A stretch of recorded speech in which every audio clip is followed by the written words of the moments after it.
Helping people manage chaos with courage and confidence has been a lifelong passion for Carolyn Gross. She understands the work-life balance struggles that we all face. As a catalyst for change, Carolyn dedicates herself to helping others find creative life solutions with business and wellness principles. Her multifaceted approach to managing the sea of change we live in has helped companies and individuals be courageous in today's unsettled world and achieve their goals. Carolyn introduces effective time management techniques, relationship strategies, team building and customer service tactics, as well as workplace wellness programs to audiences throughout the United States. Her effervescent character and interactive style captivate her audiences. She has been called a veritable energy transfusion by attendees as she infuses them with genuine renewal. Her message is a much-needed reminder on how to prioritize health, time, and relationships to survive in today's world.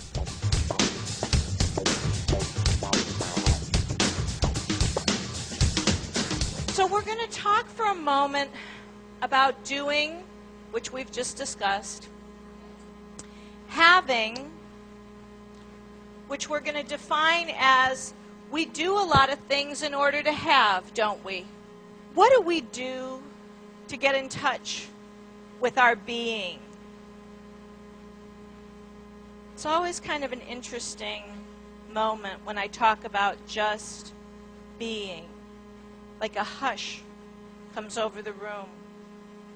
Because I'm talking about that state of awareness where you have clarity of mind and total concentration. You're not worried about the there and then. You're focused in the here and now, and there isn't worry. Anyway, I invited myself to my parents' vacation. So I invite myself down to Puerto Vallarta for a couple of days, and they were staying at Fiesta Americana. You know, I probably wouldn't have bothered, but I mean, this was a nice resort right on the beach. So we go into body surf. Dad and I, we're just like really charged up for it. All of a sudden, this big wave comes and takes little old me over. And then it spits me out on the shore almost. And as I'm eating the sand, I notice I don't have my bathing suit on in the bottom.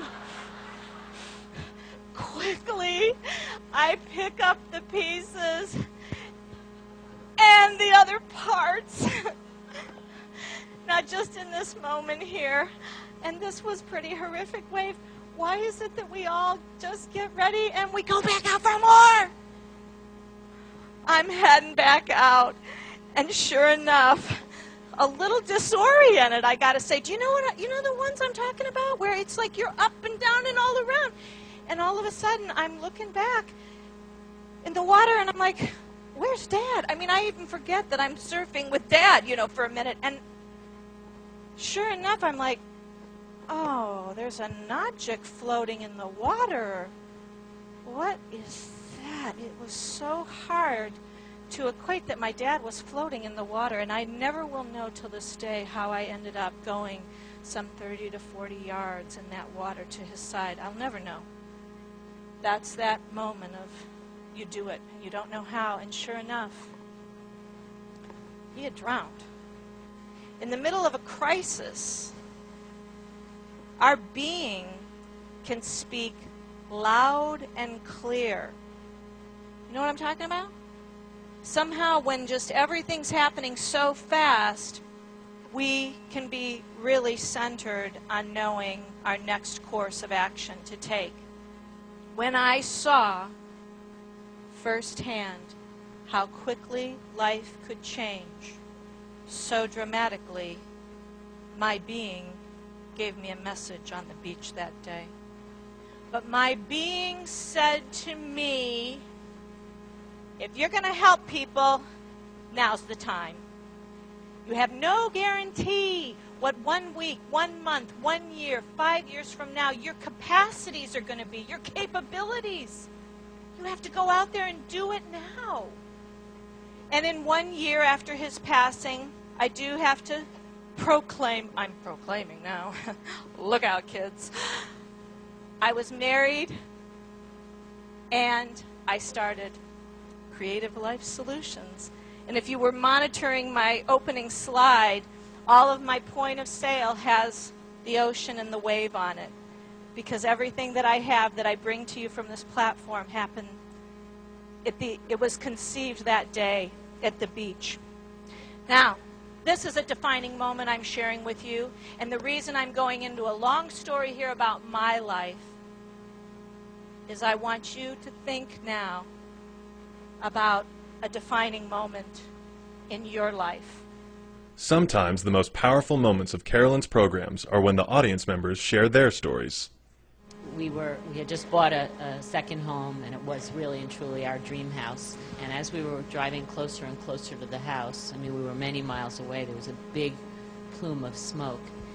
And it was getting bigger and bigger as we were getting closer and closer. But there was an enormous fire in the area surrounding us, and as we got to the house, we were asked to evacuate.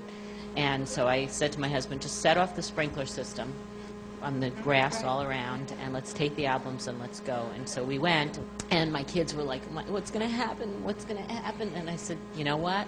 It doesn't matter. We're all together. We're all together. We have all the pictures, and we're going to be fine. I know during the fires this time people said, well, if you call your house, you know that, and it's ringing, then you know your house is okay. Well, we would call our house, and we'd hear like, you know, like this crackling. I could just hear my phone melting in the blaze.